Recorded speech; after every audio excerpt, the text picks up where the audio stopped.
Hello बच्चों, welcome to wonder mind.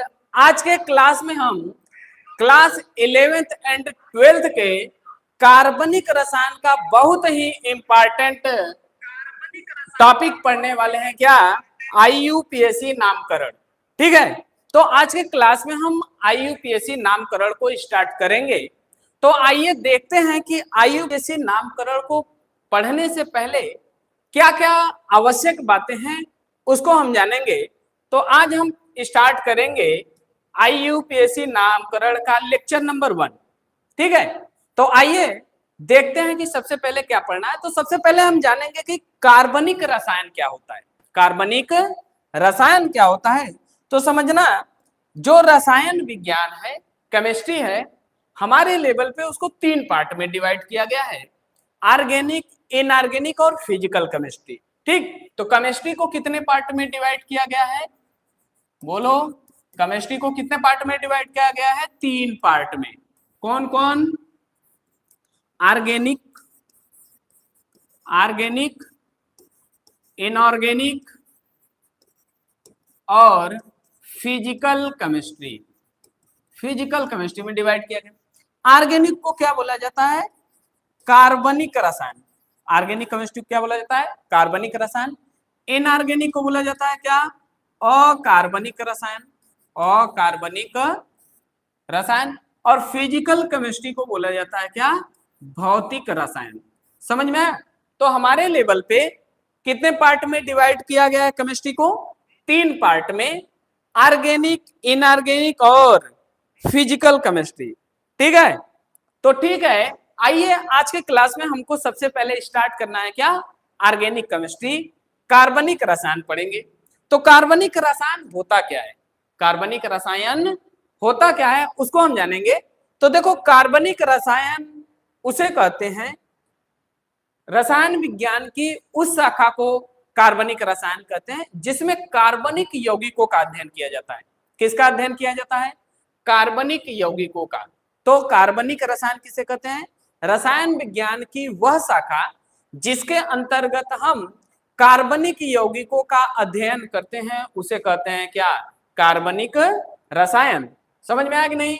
तो देखो, रसायन विज्ञान की वह शाखा है कार्बनिक रसायन जिसके अंतर्गत हम कार्बनिक यौगिकों का क्या करते हैं? अध्ययन करते हैं। ठीक है, तो कार्बनिक रसायन क्या है? रसायन विज्ञान की वह शाखा जिसके अंतर्गत कार्बनिक यौगिकों का अध्ययन किया जाता है उसे बोला जाता है क्या? कार्बनिक रसायन। अब तुम लोग के मन में ये सवाल आएगा कि सर जी, हम कैसे जाने कि कौन कार्बनिक यौगिक होता है, कौन अकार्बनिक यौगिक होता है? पहले ये तो बताइए कि कौन कार्बनिक यौगिक होता है, तब तो हम जानेंगे कि कार्बनिक रसायन में किस कार्बनिक यौगिक के बारे में पढ़ना है। ठीक है, तो आइए देखते हैं। क्या जो यौगिक होते हैं वो कितने प्रकार के होते हैं? 2 प्रकार के। कितने प्रकार के हो? 2 प्रकार के होते हैं। एक होता है क्या? Organic compound. कौन सा compound? Organic compound. Organic compound, organic compound. Hindi में इसे क्या कहोगे? कार्बनिक यौगिक। कार्बनिक यौगिक, कार्बनिक यौगिक। और दूसरा होता है क्या? Inorganic compound. Inorganic, inorganic compound. इसको हिंदी में क्या कहोगे? अकार्बनिक यौगिक। अकार्बनिक यौगिक, अकार्बनिक यौगिक। इतना बात समझ में आया कि नहीं? तो जो कंपाउंड होते हैं 2 प्रकार के होते हैं, कार्बनिक और अकार्बनिक यौगिक। कार्बनिक यौगिक किसे कहते हैं? तो समझिए, जो जीवों से प्राप्त होता है, जो जीवधारियों से प्राप्त हो उसे बोला जाता है कार्बनिक यौगिक। अब जीवधारियों में वो चाहे प्लांट से प्राप्त हो, चाहे एनिमल से, चाहे पौधों से प्राप्त हो, चाहे जंतुओं से प्राप्त हो, उसे बोला जाता है क्या? कार्बनिक यौगिक। मतलब कार्बनिक यौगिक किसे कहते हैं? जो जीवधारियों से प्राप्त होता है या जीवधारियों से उत्पन्न होता है। ठीक, जो जीवधारियों से उत्पन्न होता है या प्राप्त होता है, प्राप्त होता है, उसे कार्बनिक यौगिक कहते हैं। अजीवधारियों में किससे, चाहे प्लांट्स से चाहे एनिमल से, मतलब पादप से, पादपों से या जंतुओं से, पादपों से या जंतुओं से, चाहे पौधों से, पेड़ पौधों से प्राप्त हो, चाहे जंतुओं से प्राप्त हो, उसे कहोगे क्या, कार्बनिक यौगिक। समझ में आया इतना बात? ठीक है, अगर समझ में आया है तो कमेंट करके बताइए फटाफट। ठीक है,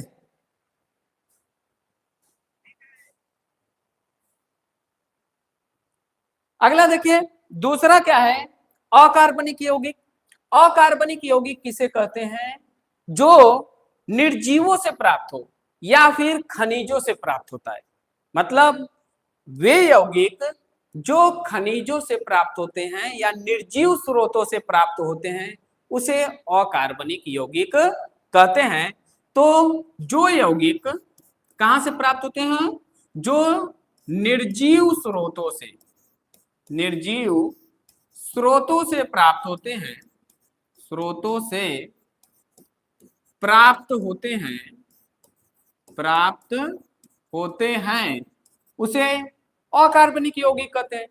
और अकार्बनिक यौगिक में ध्यान दो, निर्जीव स्रोत का मतलब क्या है, खनिजों से जो प्राप्त हो, जो खनिजों से प्राप्त होते हैं। जो कहां से प्राप्त होते हैं, खनिजों से प्राप्त होते हैं, जो खनिजों से प्राप्त होते हैं, जो खनिजों से प्राप्त होते हैं, उसे क्या बोला जाता है, बोलो, अकार्बनिक यौगिक। समझ में आया कि नहीं इतना बात? जैसे दो तो एसिड का हम नाम बता रहे हैं। जैसे देखो एक एसिड है क्या, CH3COOH, इसको कहते हैं क्या, एसिटिक एसिड, एसिटिक अम्ल, एसिटिक अम्ल को बोलते हैं। एक तो एसिड है जो क्या है, H2SO4, इसको कहते हैं क्या, सल्फ्यूरिक अम्ल, सल्फ्यूरिक अम्ल। अब देखो इसमें एक कार्बनिक अम्ल है, एक अकार्बनिक अम्ल है। अच्छा ये देखो, जो एसिटिक एसिड है ये क्या है, सिरके में पाया जाता है। और बताओ सिरका किससे बनाया जाता है, गन्ने के रस से। और गन्ना क्या है, प्लांट है। अब प्लांट क्या होता है, सजीव होता है। मतलब जो ये सिरका बनाया गया है या फिर एसिटिक अम्ल बनाया गया है, वो कहां से प्राप्त बनाया गया है, बताओ, सजीवों से। समझ में आया कि नहीं? मतलब वे पदार्थ जो हमें सजीवों से प्राप्त होते हैं, उसे हम कार्बनिक पदार्थों के अंतर्गत रखते हैं। और जो पदार्थ निर्जीव स्रोतों से या खनिजों से प्राप्त होते हैं, जैसे देखो ये सल्फ्यूरिक अम्ल है, ये क्या है, एक खनिज अम्ल है, खनिजों से प्राप्त होने वाला अम्ल है। ये किसी सजीव से नहीं प्राप्त होता है, एक खनिज से प्राप्त होता है। अखनिज क्या होता है, निर्जीव स्रोतों से मिलता है, इसलिए एक कौन सा पदार्थ हो जाएगा, अकार्बनिक यौगिक होगा। इतना समझ में आया कि नहीं? जो यौगिक होते हैं दो प्रकार के होते हैं, कार्बनिक और अकार्बनिक यौगिक। कार्बनिक यौगिक किसे कहते हैं, वो जो जीवधारियों से प्राप्त होते हैं, जीवधारियों में पादपों से या जंतुओं से प्राप्त होते हैं, उसे कहते हैं क्या, कार्बनिक यौगिक। और अकार्बनिक यौगिक क्या होता है, जो निर्जीव स्रोतों से प्राप्त होता है, जो चट्टानों से प्राप्त होता है, जो खनिजों से प्राप्त होता है, उसे कहते हैं क्या, अकार्बनिक यौगिक। इतना बात समझ में आया तो कमेंट करके फटाफट बताइए।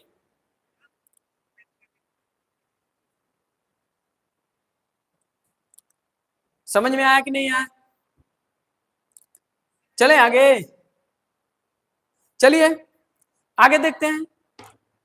आगे इसी के बारे में लिखा हुआ है, क्या होता है कार्बनिक यौगिक। देखो कार्बनिक यौगिक ऑर्गेनिक कंपाउंड किसे कहते हैं, जीवधारियों, जंतुओं तथा वनस्पतियों से प्राप्त होने वाले पदार्थों को कार्बनिक यौगिक कहते हैं। और अकार्बनिक यौगिक इनऑर्गेनिक कंपाउंड किसे कहते हैं, निर्जीव स्रोतों जैसे खनिज, चट्टानों आदि से प्राप्त होने वाले पदार्थों को अकार्बनिक यौगिक कहते हैं। ठीक है, इतना बात समझ में आया। आगे चलते हैं। आगे है क्या, आगे है बर्जीलियस का जैव शक्ति सिद्धांत। अब देखो एक साइंटिस्ट थे बर्जिलियस। और यही साइंटिस्ट हैं बर्जिलियस जो सबसे पहले ऑर्गेनिक शब्द का यूज किया था। कार्बनिक शब्द का प्रयोग सबसे पहले इन्होंने ही किया था, बर्जिलियस। अब देखो बर्जिलियस एक अपना सिद्धांत दिए 1815 में। किसमें दिए? 1815 में।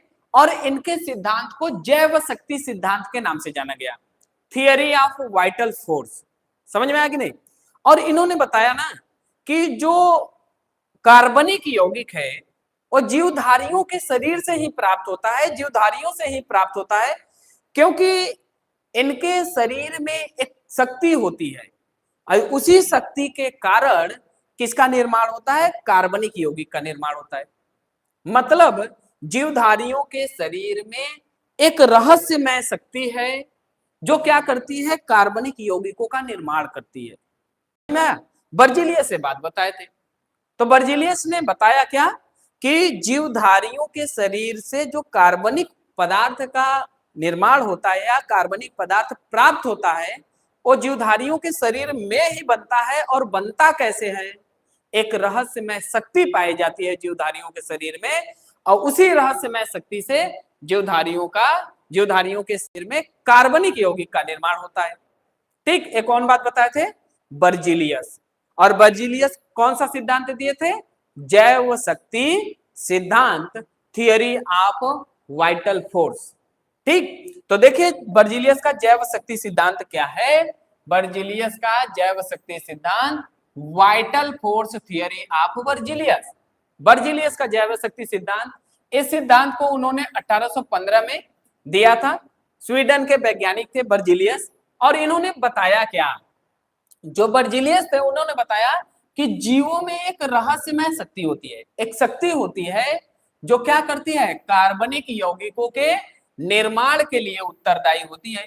इसी शक्ति के कारण कार्बनिक यौगिक का निर्माण होता है। ठीक, अतः कार्बनिक यौगिकों का निर्माण प्रयोगशाला में संभव नहीं है।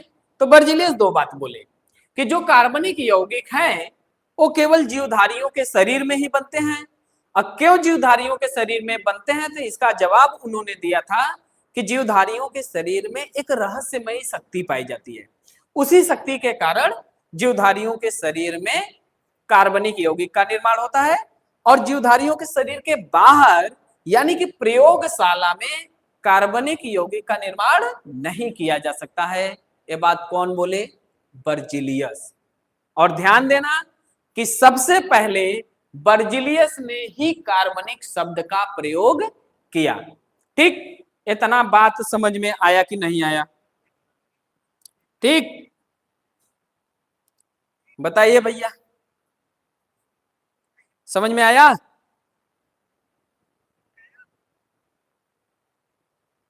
आगे चलें? चलिए आगे चलते हैं। आगे देखिए आगे क्या है। अगला इसके आगे है, एक साइंटिस्ट आते हैं बर्जिलियस के बाद, वॉलर। कौन साइंटिस्ट? वॉलर। ठीक, 1828 में। और 1828 में वॉलर ने क्या किया? वॉलर ने एक अकार्बनिक यौगिक से कार्बनिक यौगिक को बना दिया, वो भी कहां? प्रयोगशाला में। बर्जिलियस ने जिस बात को बोला था, बर्जिलियस क्या बोले थे? बर्जिलियस बोले थे कि कार्बनिक यौगिक को प्रयोगशाला में नहीं बनाया जा सकता है, जबकि वॉलर ने उनके बात को गलत साबित कर दिया। कैसे गलत साबित कर दिया? ऐसे कि प्रयोगशाला में वॉलर ने पहला कार्बनिक यौगिक का निर्माण किया, और पहला कार्बनिक यौगिक जो प्रयोगशाला में निर्मित हुआ था उसका नाम था क्या? यूरिया। क्या नाम था? यूरिया। और वॉलर ने यूरिया का निर्माण कैसे किया? अमोनियम साइनेट को गर्म किया। किसको? अमोनियम साइनेट को गर्म करके यूरिया का निर्माण कर दिया। अमोनियम साइनेट का फार्मूला होता है NH4CnO। यह है क्या? Ammonium cyanate. और अमोनियम साइनेट को वॉलर ने क्या किया? गर्म किया। और गर्म करने के बाद क्या बना दिया प्रयोगशाला में? NH2CO, NH2। और ये क्या है? यूरिया। ये क्या है? Ammonium cyanate. Ammonium cyanate. Ammonium cyanate है, और अमोनियम साइनेट से क्या बना दिया, यूरिया। क्या बनाया, यूरिया। और कौन बनाया, वॉलर ने। ठीक है, तो एक बात को ध्यान देना, प्रथम कार्बनिक यौगिक का निर्माण किसने किया था प्रयोगशाला में, वॉलर ने किया था। और वो कार्बनिक यौगिक क्या था, यूरिया। क्या था, यूरिया। और यहीं से बर्जिलियस का सिद्धांत का क्या हो गया, खंडन हो गया। समझ में आ कि नहीं। बर्जिलियस के सिद्धांत को लोग मानना छोड़ दिए, क्योंकि वो बोले थे कि कार्बनिक यौगिक को प्रयोगशाला में बनाया नहीं जा सकता है, जबकि वॉलर ने प्रयोगशाला में बनाकर दिखा दिया। ठीक, उनके बात को गलत साबित कर दिया। इसके बाद से थियरी ऑफ वाइटलिज्म को छोड़ दिया गया। समझ में आ गया नहीं, क्योंकि वो थ्योरी अब क्या हो गई, फेल हो गई। ठीक, तो इतना बात ही याद रखना जरूरी है आप लोगों के लिए। तो देखिए क्या किया, सन 1828 में जर्मन के एक रसायन विज्ञानी थे वोहलर, और इन्होंने क्या किया, प्रयोगशाला में अमोनियम सल्फेट NH4 का होल ट्वाइस SO4 तथा पोटेशियम साइनेट। तो इन्होंने सबसे पहले देखो क्या किया, ये जो है क्या है, अमोनियम NH4 का होल ट्वाइस SO4, इसका पहले किससे अभिक्रिया कराए, KCNO के साथ अभिक्रिया कराए।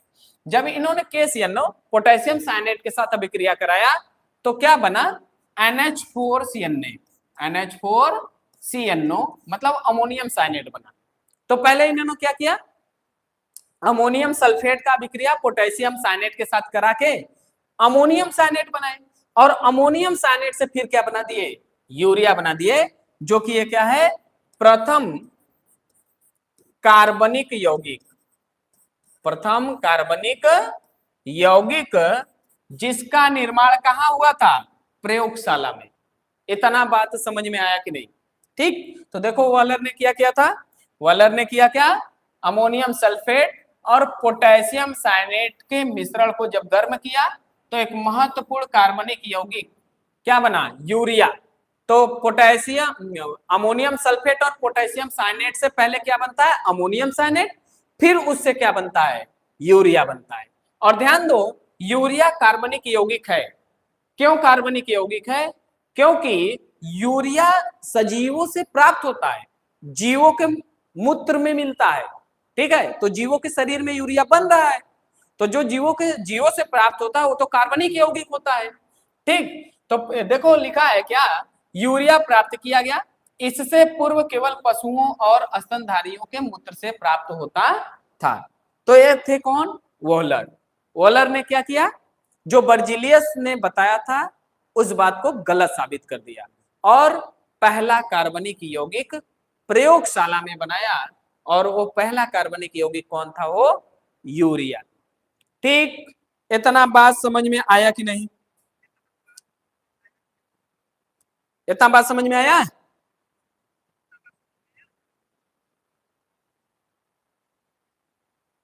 चलिए आगे चलें, आगे चलते हैं। अब आगे देखिए क्या है, आगे है क्या, कार्बनिक यौगिकों की आधुनिक परिभाषा। कार्बनिक यौगिकों की आधुनिक परिभाषा क्या होता है, तो देखो आधुनिक परिभाषा के अनुसार कार्बनिक यौगिकों को उस के अंतर्गत रखा जाता है जिसमें हाइड्रोकार्बन और हाइड्रोकार्बन के व्युत्पन्न आते हैं। समझ में आया? मतलब आधुनिक परिभाषा के अनुसार हाइड्रोकार्बन हम किसे कहेंगे, जिसमें जो हाइड्रोकार्बन या हाइड्रोकार्बन के व्युत्पन्न होते हैं। हाइड्रोकार्बन का मतलब क्या है, जिसमें कार्बन और हाइड्रोजन होता है, कम से कम कार्बन और हाइड्रोजन हो। समझ में आया कि नहीं। हाइड्रोजन और कार्बन के यौगिक को हाइड्रोकार्बन कहते हैं, और हाइड्रोकार्बन के व्युत्पन्न किसे कहते हैं, हाइड्रोजन कार्बन के से उत्पन्न, हाइड्रोकार्बन से उत्पन्न यौगिक को बोला जाता है हाइड्रोकार्बन के व्युत्पन्न। और जो हाइड्रोकार्बन के व्युत्पन्न होंगे उसमें हाइड्रोजन और कार्बन के अलावा दूसरे तत्व भी, जैसे ऑक्सीजन, नाइट्रोजन, सल्फर, फास्फोरस, ये सब भी उपस्थित होंगे। और जो हाइड्रोकार्बन होता है उसमें केवल कार्बन और हाइड्रोजन होता है। तो आधुनिक परिभाषा के अनुसार कार्बनिक रसायन या कार्बनिक यौगिक हम उसे कहते हैं जो हाइड्रोकार्बन या हाइड्रोकार्बन के व्युत्पन्न होते हैं, ठीक, उसे कहते हैं हम क्या, कार्बनिक यौगिक। तो हाइड्रोकार्बन तथा उनके व्युत्पन्न कार्बनिक यौगिक कहलाते हैं। और रसायन विज्ञान की जिस शाखा के अंतर्गत इन यौगिकों का अध्ययन किया जाता है उसे कार्बनिक रसायन कहते हैं। तो यहां से देखो कुल मिला जुला के बात आता है कि सर जी कार्बनिक पदार्थों को हम कैसे पहचानें। अब बात आता है कि कौन सा पदार्थ कार्बनिक है, कौन सा पदार्थ अकार्बनिक है, उसको हम कैसे पहचानें। तो देखो कार्बनिक पदार्थों को पहचानने का तरीका हम बता रहे हैं कि कार्बनिक पदार्थ जो होता है, कार्बनिक पदार्थ में कम से कम कार्बन और हाइड्रोजन तो होना ही चाहिए। कम से कम क्या क्या होना चाहिए, कार्बन हाइड्रोजन तो होना ही चाहिए। उसके अलावा कोई हो या ना हो, अगर रहेगा तो भी कार्बनिक यौगिक, नहीं रहेगा तो भी कार्बनिक यौगिक होगा, लेकिन कम से कम क्या क्या होना चाहिए, कार्बन और हाइड्रोजन। अगर कार्बन और हाइड्रोजन दोनों में से एक भी अनुपस्थित होता है तो क्या हो जाएगा, अकार्बनिक यौगिक हो जाता है। क्या हो जाता है, अकार्बनिक यौगिक। इतना बात समझ में आया कि नहीं, क्लियर है। तो कार्बनिक यौगिक और अकार्बनिक यौगिक को पहचान लोगे। चलो आओ कुछ एग्जाम्पल देते हैं, कमेंट करके बताना कि कौन कार्बनिक यौगिक है कौन अकार्बनिक यौगिक है।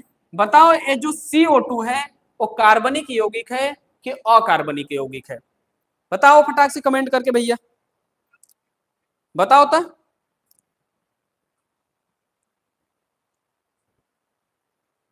जो ये CO2 है वो कार्बनिक यौगिक है कि अकार्बनिक यौगिक है, बताया जाए।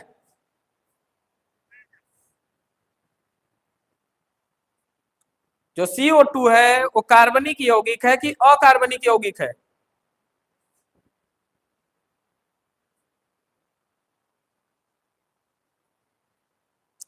कार्बनिक यौगिक है, नहीं, कैसे, ये अकार्बनिक यौगिक है।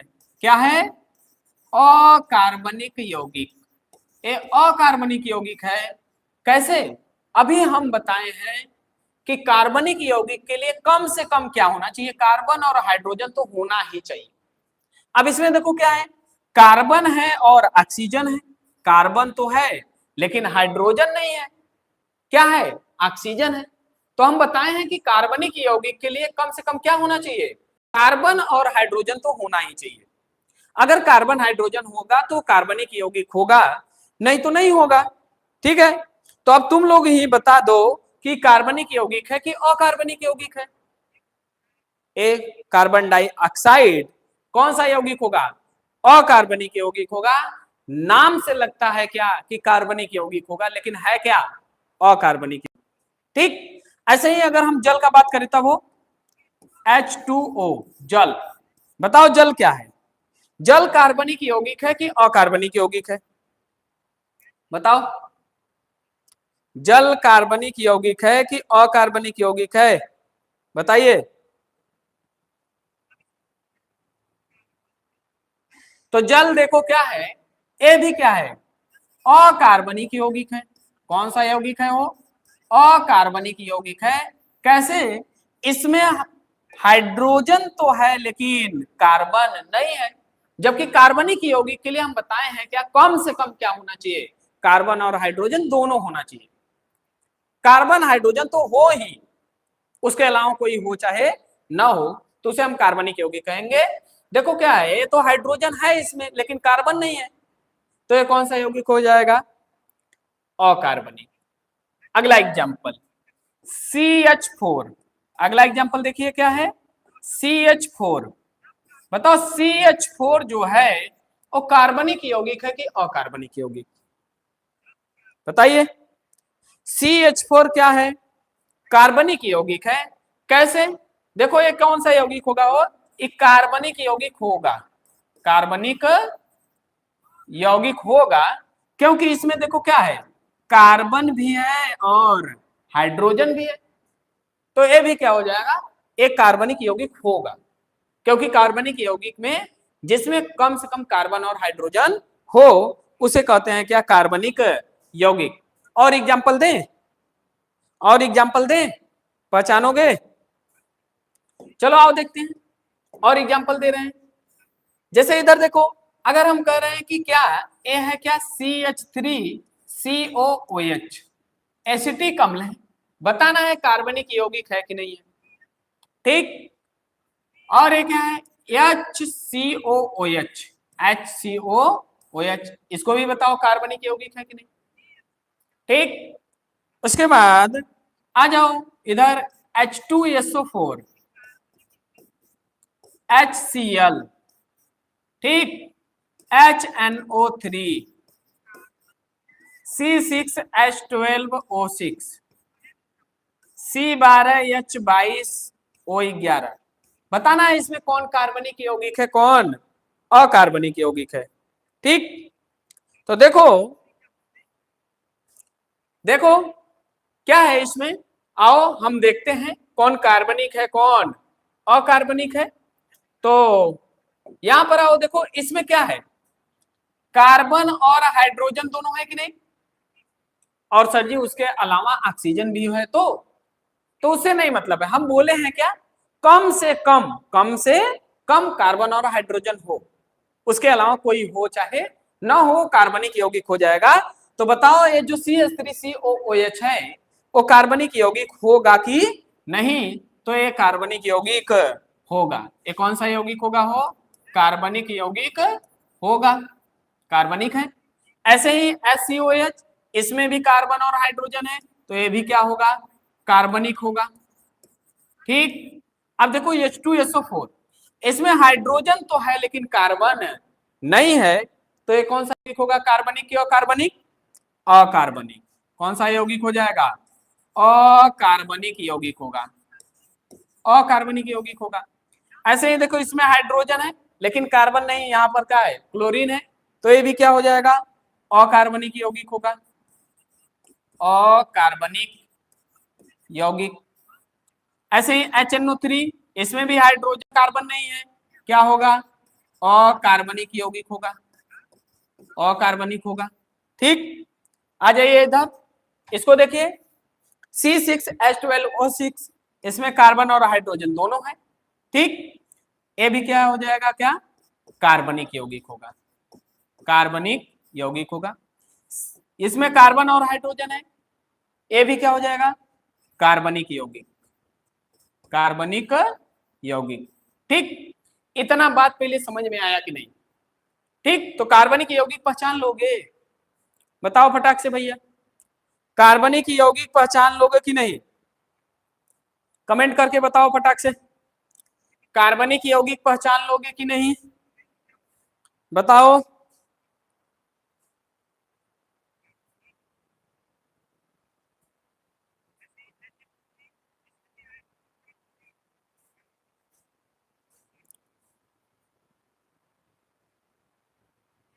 बताओ फटाक से, इतना बात समझ में आया कि नहीं आया।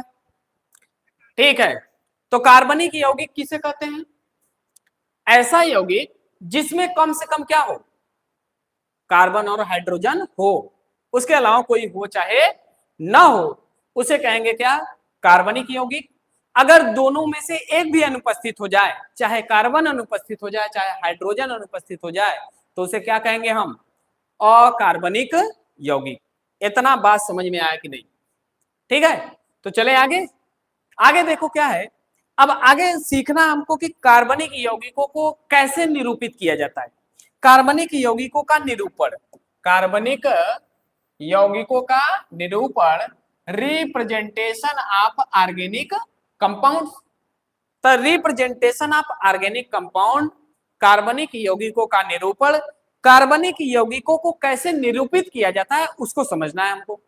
तो देखो क्या करना है, पहला पॉइंट इसमें है कि जो कार्बनिक यौगिक होते हैं, कार्बन कार्बन सिंगल बॉन्ड को रेखाओं द्वारा दर्शाया जाता है। जब कार्बन कार्बन सिंगल बॉन्ड रहेगा ना, तो उसको एक रेखा द्वारा ऐसे दर्शा दिया जाएगा। समझ में आया कि नहीं। तो पहला पॉइंट क्या है, कार्बन कार्बन सिंगल बॉन्ड के, कार्बन कार्बन के बीच में अगर एक बॉन्ड है तो उसको एक रेखा के द्वारा दर्शाया जाता है। ठीक, विषम परमाणु, विषम परमाणु का मतलब समझ रहे हो, कार्बन के अलावा जैसे ऑक्सीजन, नाइट्रोजन, सल्फर, क्लोरीन, ये सब अगर आ गए हैं तो इनको हमेशा स्पष्ट रूप से लिखना है। ठीक, कैसे लिखना है, स्पष्ट रूप से उसको लिख देना है। ठीक, अभी नीचे एग्जाम्पल है, कराएंगे तो समझ में आ जाएगा कैसे लिखना है। तीसरा बात, लंबी कार्बन श्रृंखला को जिग-जैग पैटर्न में दर्शाना है। जिग-जैग पैटर्न का मतलब समझते हो, टेढ़ा मेढ़ा ऐसे, जिग-जैग पैटर्न में। ठीक है, तो क्या करना है, जो लंबी कार्बन की श्रृंखला है उसको जिग-जैग पैटर्न में दर्शाना है। और ध्यान देना, जहां जहां मुड़ा है वहां वहां पर क्या होगा, कार्बन होगा। क्या होगा, कार्बन होगा। ठीक, इतना बात समझ में आया। और चौथा पॉइंट है, अगर डबल बॉन्ड है तो उसको दो रेखा से, दो समांतर रेखाओं से, अगर ट्रिपल बॉन्ड है, कौन सा बॉन्ड, ट्रिपल बॉन्ड है, तो उसको तीन समांतर रेखा से प्रदर्शित करना है। मतलब अगर ऐसे है तो ये क्या है, डबल बॉन्ड है, कार्बन कार्बन के बीच में डबल बॉन्ड। अगर ऐसे लिखा है इसका मतलब कार्बन कार्बन के बीच में कौन सा बॉन्ड है, ट्रिपल बॉन्ड। इतना बात समझ में आया कि नहीं? ठीक है, तो ये चार पॉइंट हैं, इसको क्या करोगे, इसको अगर समझ जाओगे तो कार्बनिक पदार्थों को आसानी से निरूपित कर पाओगे। ठीक है, तो आइए देखते हैं जैसे लिखा है। और एक बात को ध्यान देना, जब बॉन्ड लाइन स्ट्रक्चर बनाया जाता है, ठीक, बॉन्ड लाइन स्ट्रक्चर बनाया जाता है तो उसमें हाइड्रोजन को दिखाया नहीं जाता, ना ही कार्बन को ही दिखाया जाता है। ठीक, तो आइए देखते हैं क्या करना है, इसको समझिए। जैसे एक एग्जाम्पल दिया है, क्या है, एक एग्जाम्पल है क्या, CH3 CH2 CH2 CH4। इसको क्या करना, बॉन्ड लाइन स्ट्रक्चर में हमको निरूपित करना है, प्रदर्शित करना है। तो इसके लिए हम क्या करेंगे, देखो 1 2 3 4 कार्बन का श्रृंखला है, और लंबी श्रृंखला जो होती है उसको जिग जैग पैटर्न में प्रदर्शित किया जाता है। तो इसको हम कैसे लिख देंगे, ऐसे। ठीक, और जहां जहां मुड़ा है वहां वहां पर क्या है, कार्बन है। ठीक, इसमें देखो क्या है, पहले दूसरे कार्बन के बीच में सिंगल बॉन्ड है, एक लाइन, दूसरे तीसरे के बीच में सिंगल बॉन्ड है, एक लाइन, तीसरे चौथे के बीच में भी सिंगल बॉन्ड है, एक लाइन। ठीक, तो कार्बन कार्बन सिंगल बॉन्ड को एक लाइन से दर्शाओगे, डबल बॉन्ड है तो दो लाइन से, और ट्रिपल बॉन्ड है तो तीन लाइन से। ठीक है, और जहां जहां मुड़ा है उसमें कार्बन होगा और हाइड्रोजन को दिखाया नहीं जाता है। तो ये क्या है, CH3 CH2 CH2 CH3 का ये क्या है, बॉन्ड लाइन स्ट्रक्चर है। ऐसे ही इसका बनाओ, इसका जब बनाओगे तो इसके लिए देखो कैसे बनेगा, इसके लिए CH3 CH2OH। ठीक है, तो इसको जब प्रदर्शित करोगे, इसको बनाओगे, तो क्या करना है, कार्बन को तो दिखाना नहीं है। कार्बन का जो चेन है यहाँ पर देखो, इसमें कितने कार्बन है, दो कार्बन है। तो कार्बन के लिए हम क्या करेंगे, ऐसे कर देंगे, एक कार्बन, दो कार्बन हो गया। और उसके बाद देखो एक हेटेरो एटम आ गया, ऑक्सीजन। क्या आ गया है, ऑक्सीजन है, OH है, तो हम OH को अलग से दिखा देंगे। कह रहा है हेटेरो एटम को, विषम परमाणु को हमेशा प्रदर्शित करना है, तो इसको क्या करोगे, ऐसे लिख दोगे, OH। समझ में आया, ये है इसका बॉन्ड लाइन स्ट्रक्चर।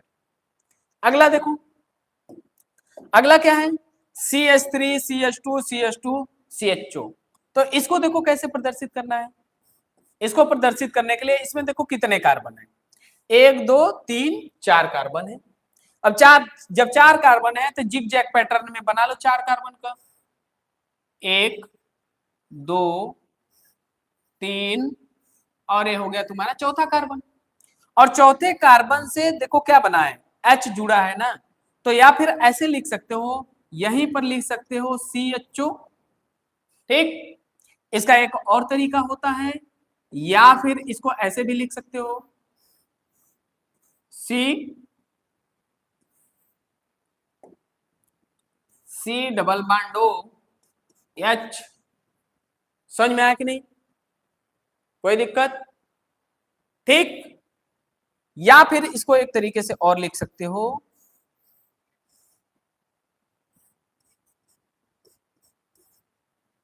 ठीक है। तो तीन तरीके से इसको क्या कर सकते हो, रिप्रेजेंट कर सकते हो, डिनोट कर सकते हो।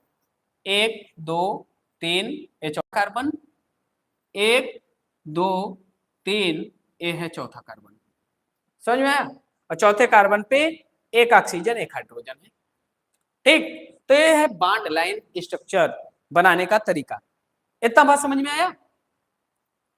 बताइए फटाफट।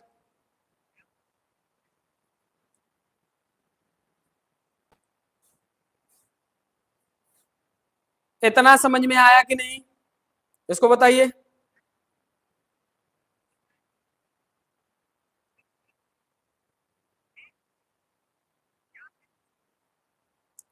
आगे चलें, चलिए अगला एक यौगिक देखिए ए वाला है, इसको डिनोट करना है, तो इसके लिए हम यहां लिख रहे हैं। ठीक, तो देखो इसका क्या है, यहां है। अब इसके लिए देखो कितने कार्बन है, 1 2, बीच में NH आ गया, CH2 CH3, कुल 4 कार्बन है। इस तरफ दो, इस तरफ दो, बीच में नाइट्रोजन आ गया है। हेटेरो एटम है तो नाइट्रोजन को तो रिप्रेजेंट करना ही है। ठीक है, तो आइए देखते हैं, लिख लें नाइट्रोजन के दोनों तरफ 2 2 कार्बन है, तो 2 2 कार्बन बना लो। 1 कार्बन, 2 कार्बन, यहां हो जाएगा क्या, NH, फिर इस तरफ भी हो जाएगा क्या, 1 कार्बन 2 कार्बन। ठीक है, इसको इस तरीके से रिप्रेजेंट करोगे। इतना बात समझ में आया?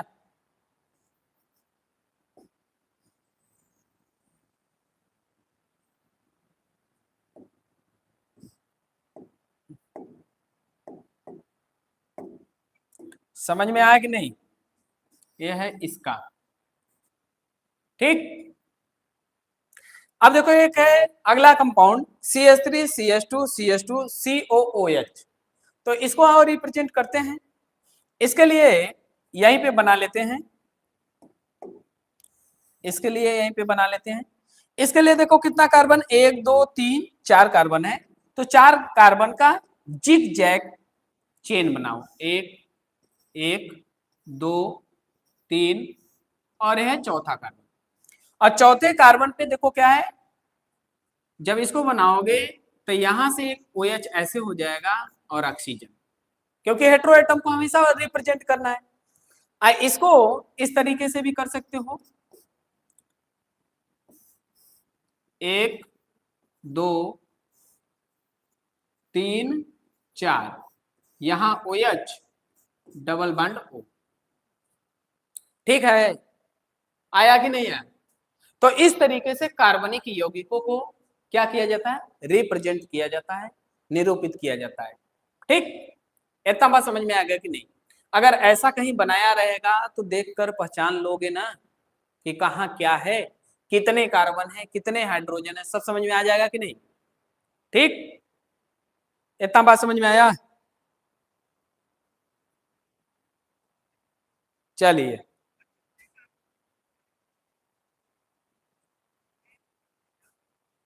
आगे चलें।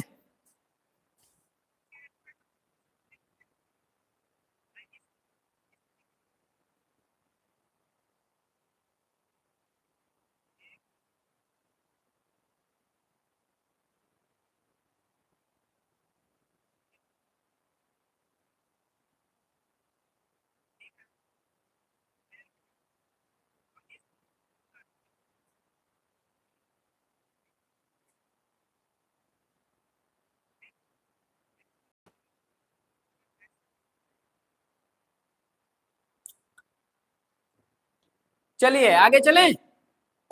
आगे है क्या, कार्बन की कोटि, कार्बन की कोटि, या फिर इसे कहते हैं क्या, degree of carbon, degree of carbon. अब देखो कार्बनिक यौगिकों में कार्बन एक दूसरे कार्बन से जुड़े रहते हैं। यदि कोई कार्बन जितने कार्बन से जुड़ा तो वही हो जाएगी कार्बन की डिग्री। समझ में आया कि नहीं? कार्बन की कोटि या कार्बन की डिग्री क्या होती है, कोई कार्बन जितने कार्बन से डायरेक्टली अटैच होता है, सीधे जुड़ा होता है, उसे कहते हैं कार्बन की कोटि, डिग्री ऑफ कार्बन। ठीक, जैसे एक बात को ध्यान दो, हमें यहाँ पे एक संरचना बना रहे हैं। अगर हम लिख दें यहाँ पे क्या है, CH2 CH2 CH2 CH3 और CH3, और इसमें से अगर हम कहें इसका और एकदम ओपन स्ट्रक्चर बनाते हैं, ठीक, ओपन स्ट्रक्चर बनाओगे तो यहाँ पे बनेगा क्या, कार्बन का कार्बन है 1 2 3 4 5 कार्बन, 5 कार्बन का चेन बनेगा, ठीक, और पहले कार्बन पे 3 हाइड्रोजन है तो single bond H single bond H single bond H लगा दो, हाइड्रोजन एक ही बॉन्ड बनाएगा कार्बन के साथ, ठीक, यही इसका ओपन स्ट्रक्चर बनेगा, एकदम खुला संरचना है। अब इसमें अगर हम कहें कि इस कार्बन की डिग्री कितनी है, इस कार्बन की डिग्री कितनी है, तो इस कार्बन की डिग्री बताओ, तो देखो ये जो कार्बन है वो कितने कार्बन से जुड़ा है, ये कार्बन कितने कार्बन से जुड़ा है, एक कार्बन से, एक कार्बन कितने कार्बन से जुड़ा है, एक कार्बन से, बाकी तो 3 हाइड्रोजन से जुड़ा है। तो कोई कार्बन जितने कार्बन से डायरेक्टली अटैच होता है, डायरेक्टली जुड़ा होता है, उसे ही कहते हैं क्या, कार्बन की कोटि। मतलब इस कार्बन की डिग्री होगी कितनी, 1। अच्छा, ऐसे ही इस कार्बन को देखो, इस कार्बन को देखो अगर, तो ये कार्बन अपने इस तरफ एक कार्बन से जुड़ा है, इस तरफ एक कार्बन से जुड़ा है, बाकी तो 2 हाइड्रोजन से जुड़ा है। समझ में आया कि नहीं? तो एक कार्बन कितने कार्बन से डायरेक्टली अटैच है, 2 कार्बन से, तो इसकी डिग्री कितनी होगी, 2 डिग्री। समझ में आया कि नहीं? इसको ऐसे भी लिखा जाता है 1 डिग्री, इसको क्या कहोगे, 2 डिग्री। इस कार्बन को भी अगर देखो तो कितने कार्बन से जुड़ा है वो, 2 कार्बन से, 2 डिग्री। ऐसे ही ए भी कार्बन 2 कार्बन से 2 डिग्री, एक कार्बन अकेला एक कार्बन से जुड़ा है तो ये 1 डिग्री हो जाएगा। समझ में आया कि नहीं? और एग्जांपल दे, चलो आओ इसमें बताना, CH3 CH CH3 C CH3 CH3 CH3। इसमें अगर देखो, आओ पहचानते हैं, देखो इसमें क्या है, एक कार्बन एक कार्बन से जुड़ा है, एक कार्बन एक कार्बन से जुड़ा है तो ये कितना डिग्री होगा, 1 डिग्री। ए वाला कार्बन इधर एक कार्बन से, इधर एक कार्बन से, नीचे एक कार्बन से, तो ये 3 कार्बन से जुड़ा है तो इसकी डिग्री कितनी हो जाएगी, 3 डिग्री। इस कार्बन को देखो तो इधर एक कार्बन से, इधर भी एक कार्बन से, इधर भी एक कार्बन से, इधर भी एक कार्बन से, चारों तरफ 4 कार्बन से जुड़ा है। अगर ये 4 कार्बन से जुड़ा है तो इसकी डिग्री कितनी होगी, 4 डिग्री। समझ में आया? ए वाला कार्बन एक कार्बन से जुड़ा है तो 1 डिग्री, ए वाला एक कार्बन से जुड़ा है 1 डिग्री, ए वाला एक कार्बन से जुड़ा है 1 डिग्री। समझ में आया कि नहीं? इतना समझ पा रहे हो? समझ में आ जाएगा? बताओ भाई फटाक से, इतना समझ में आया?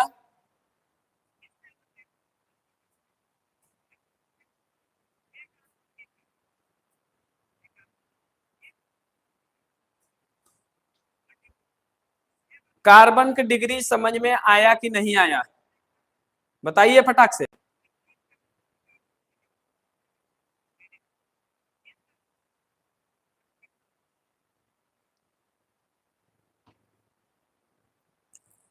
चलिए आइए देखिए क्या है यहां पर, देखते हैं। किसी कार्बन परमाणु से सीधे जुड़े हुए कार्बन परमाणुओं की संख्या को उस कार्बन की क्या कहते हैं, कोटि कहते हैं, कार्बन की डिग्री कहते हैं। जैसे 1 degree carbon, 2 degree carbon, 3 degree carbon, 4 degree carbon. Hindi में प्राथमिक, द्वितीयक, तृतीयक, चतुर्थक, अंग्रेजी में primary, secondary, tertiary, quaternary carbon कहते हैं। जो कार्बन एक कार्बन से सीधे जुड़ा होता है उसे 1 डिग्री कार्बन कहते हैं। जो 2 कार्बन से सीधे जुड़ा हो 2 डिग्री, 3 कार्बन से सीधे जुड़ा हो 3 डिग्री, 4 कार्बन से सीधे जुड़ा हो 4 डिग्री कार्बन। तो डिग्री पहचान लोगे कि नहीं, कार्बन की डिग्री निकाल लोगे कि नहीं, पहचान लोगे कि नहीं, कमेंट करके बताओ फटाफट। चलिए तो आइए कुछ एग्जाम्पल करते हैं। चलिए देखिए, हाँ एक बात पहले जान जाइए कि सुपर 1 डिग्री कार्बन क्या होता है। सुपर 1 डिग्री कार्बन क्या होता है, सुपर प्राथमिक कार्बन क्या होता है, तो ऐसा कार्बन जो किसी कार्बन से न जुड़ा हो, अगर वन कार्बन से एक कार्बन से जुड़ा होता तो 1 डिग्री होता है, लेकिन कोई कार्बन किसी कार्बन से नहीं जुड़ा है तो उसे हम क्या कहेंगे? तो उसे बोला जाता है क्या? सुपर 1 डिग्री कार्बन, सुपर प्राथमिक कार्बन। जैसे कि अगर हम कहें CH4, CH4, अब CH4 में कार्बन है तो ये कार्बन तो किसी कार्बन से जुड़ा नहीं है, तो इस कार्बन को हम क्या कहेंगे? बोलो, सुपर 1 डिग्री कार्बन। क्या कहेंगे? Super 1 degree carbon. ठीक, दूसरा एग्जांपल देखिए, जैसे यहां पर हम कहें CH3OH, CH3OH, CH3OH, CH3OH। अब यहां पर देखो, एक कार्बन किससे जुड़ा है? कितने कार्बन से जुड़ा है? कि एक भी कार्बन से नहीं जुड़ा है, तो इसे हम क्या कहें? 1 डिग्री? नहीं, इसे कहोगे क्या? Super 1 degree carbon. समझ में आया कि नहीं? तो जो कार्बन अकेला हो, किसी कार्बन से न जुड़ा हो, उसे बोला जाता है क्या? Super 1 degree carbon. इतना बात समझ में आया कि नहीं? और एक देख लो एग्जांपल, जैसे यहां पर ऐसे CH3NH2, ए भी कार्बन देखो क्या है? अकेला है, किसी कार्बन से नहीं जुड़ा है, तो ए भी कौन सा हो जाएगा? वो सुपर 1 डिग्री कार्बन होगा। ए भी कौन सा कार्बन होगा? बोलिए, ये होगा क्या? Super 1 degree carbon. इतना बात समझ में आया कि नहीं? ठीक है, पहचान लोगे सुपर 1 डिग्री कार्बन?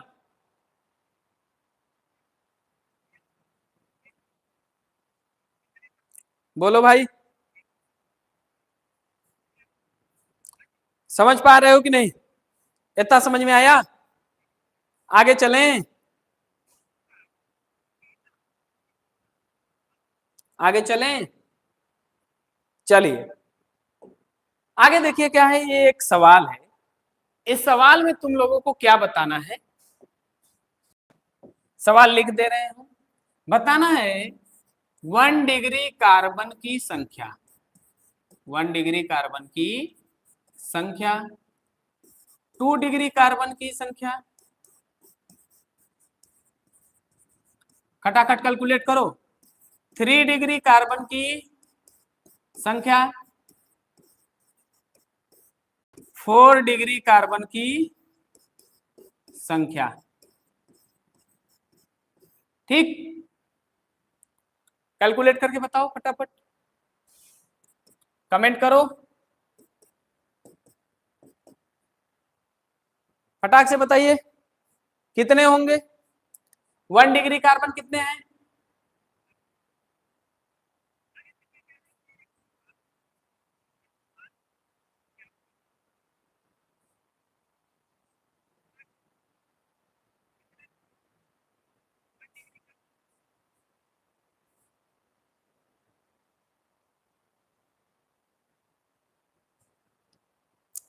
बताइए कमेंट करके फटाक से, 1 डिग्री कार्बन कितने हैं? 1 डिग्री कार्बन की संख्या, 2 डिग्री कार्बन की संख्या, 3 डिग्री कार्बन की संख्या कितनी है?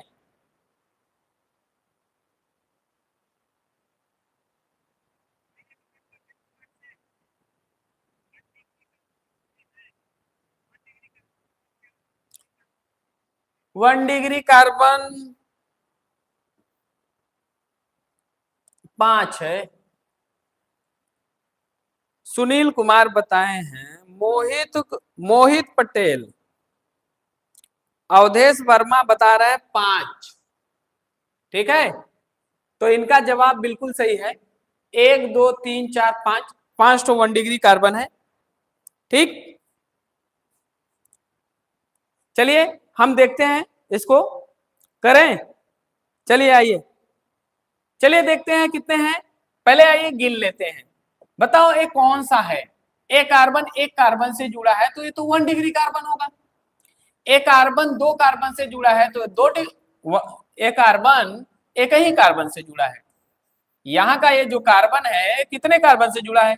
एक ही कार्बन से जुड़ा है, तो ये भी कितना डिग्री हो जाएगा? वो 1 डिग्री होगा। ठीक, ए भी कार्बन कितने कार्बन से जुड़ा है? एक कार्बन से जुड़ा है, तो ए भी कितना डिग्री हो जाएगा? 1 डिग्री होगा।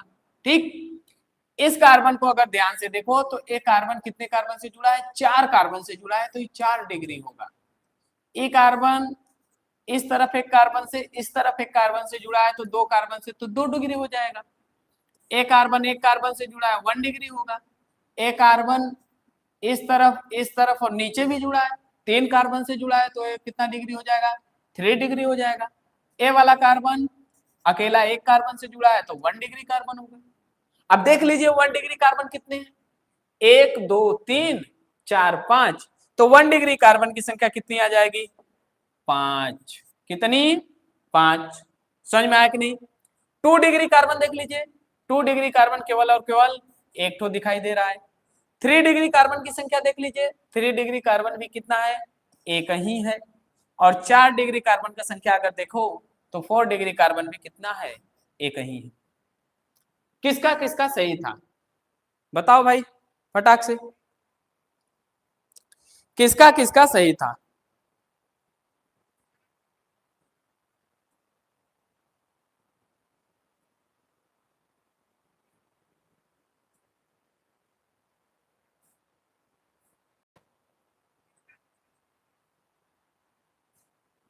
सूरज का जवाब बिल्कुल सही है। 2 डिग्री कार्बन एक है, 3 डिग्री कार्बन एक है, 4 डिग्री कार्बन एक है। ठीक,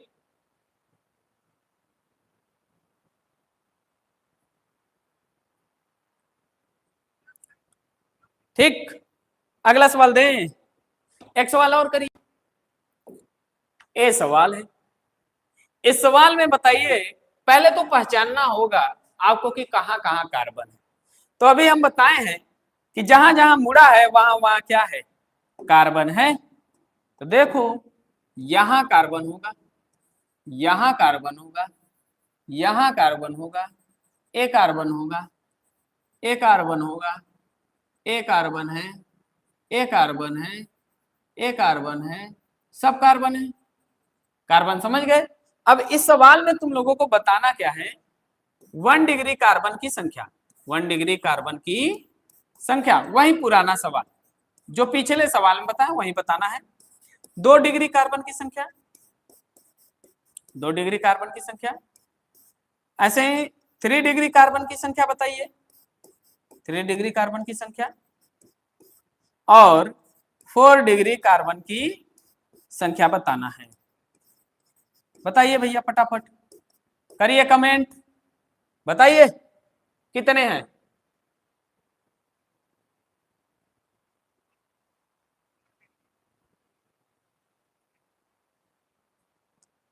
अरे उसमें लिखिए, 6 लिख रहे हैं, 6 केवल लिख रहे हैं क्या। 1 डिग्री कार्बन 6 ठो है कि 2 डिग्री है कि 3 डिग्री है।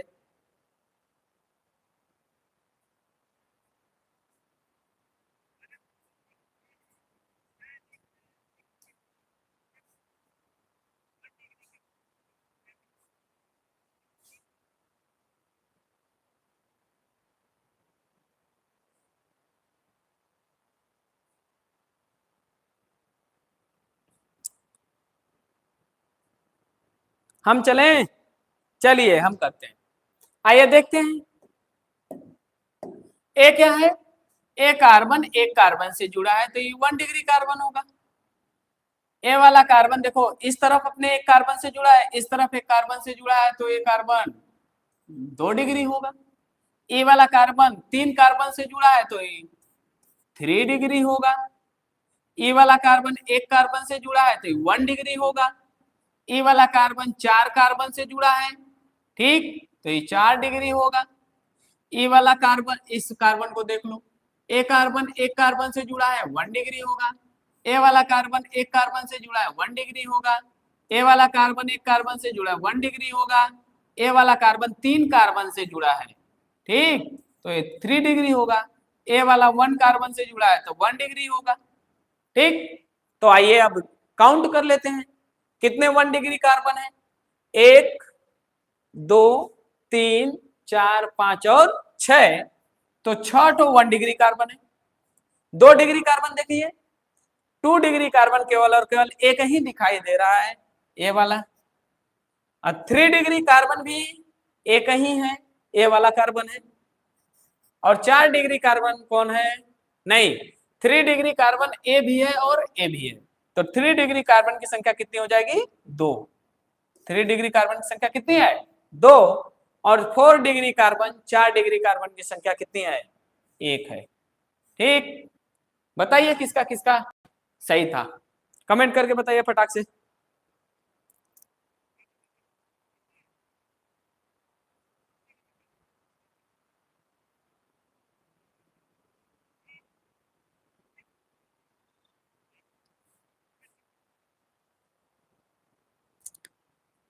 इतना समझ में आ रहा है कि नहीं?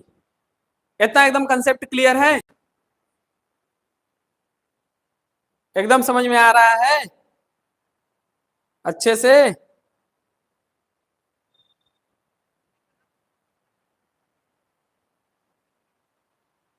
चलिए आगे चलें। अगला सवाल देखिए, ये है, इस सवाल को करिए आप लोग। इसमें भी वही पहचानना है कार्बन की डिग्री, बताना है 1 डिग्री कार्बन की संख्या, 1 डिग्री कार्बन की संख्या, 2 डिग्री कार्बन की संख्या और 3 डिग्री कार्बन की संख्या और 4 डिग्री कार्बन की संख्या।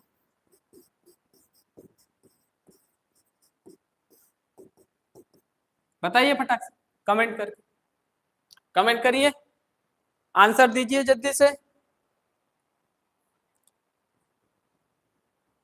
1 डिग्री कार्बन कितने हैं?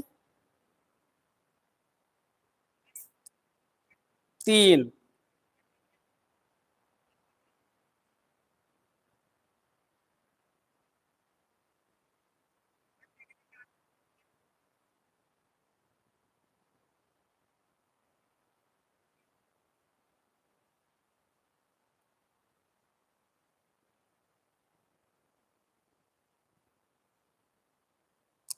फटाफट से जवाब दीजिए। 1 डिग्री कार्बन की संख्या, 2 डिग्री कार्बन की संख्या, 3 डिग्री कार्बन की संख्या, 4 डिग्री कार्बन की संख्या कितनी है? चलिए हम देखते हैं। आइए देखिए, एक कार्बन, सबसे पहले कार्बन को बना लीजिए, ठीक है? इस सवाल के लिए कार्बन बनाएंगे तभी समझ में आएगा। यहां कार्बन होगा, यहां कार्बन, यहां कार्बन, यहां कार्बन, यहां कार्बन, यहां कार्बन। अब ध्यान से देखिए, ए वाला जो कार्बन है कितने कार्बन से जुड़ा है? एक ही कार्बन से जुड़ा है, डबल बॉन्ड से जुड़ा है। तो ये मैटर नहीं करता है कि सिंगल बॉन्ड से जुड़ा है कि डबल बॉन्ड से जुड़ा है, बस हमको देखना है क्या कि कोई कार्बन कितने कार्बन से जुड़ा है, चाहे एक बॉन्ड से जुड़ा हो, चाहे 2 बॉन्ड से जुड़ा हो, चाहे 3 बॉन्ड से जुड़ा हो। ठीक, तब ए कार्बन देखो एक ही कार्बन से जुड़ा है, भले ही दो बॉन्ड से जुड़ा है, तो कार्बन की संख्या देखनी है, इसलिए इस कार्बन की डिग्री क्या हो जाएगी? 1 डिग्री। और ए वाला कार्बन 2 कार्बन से जुड़ा है तो इसकी डिग्री हो जाएगी 2 डिग्री। एक कार्बन 3 कार्बन से जुड़ा है तो इसकी डिग्री 3 डिग्री हो जाएगी। एक कार्बन से जुड़ा है तो ये 1 डिग्री हो जाएगा। एक कार्बन 2 कार्बन से जुड़ा है तो 2 डिग्री होगा। एक एक कार्बन अकेला एक कार्बन से जुड़ा है तो ये 1 डिग्री होगा। इतना बात समझ में आया कि नहीं? ठीक है, तो आइए देखते हैं क्या हो गया। 1 डिग्री कार्बन की संख्या कितनी है? 1 2 3। 1 डिग्री कार्बन की संख्या 3 है। 2 डिग्री कार्बन की संख्या देख लीजिए, 2 डिग्री कार्बन की संख्या 1 और 2, 2 डिग्री कार्बन है। और 3 डिग्री कार्बन की संख्या कितनी है? 1 है। कितनी है? 1 है। और 4 डिग्री कार्बन की संख्या 0 है, इसमें 4 डिग्री कार्बन नहीं है। इतना बात समझ में आया कि नहीं आया? इतना बात समझ में आया कि नहीं आया?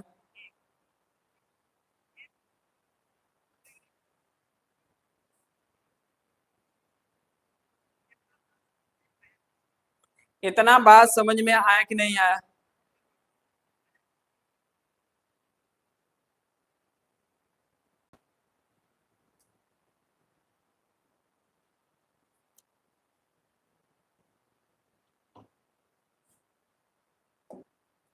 तो आज के लिए बस इतना ही, इसके आगे नेक्स्ट क्लास में पढ़ेंगे।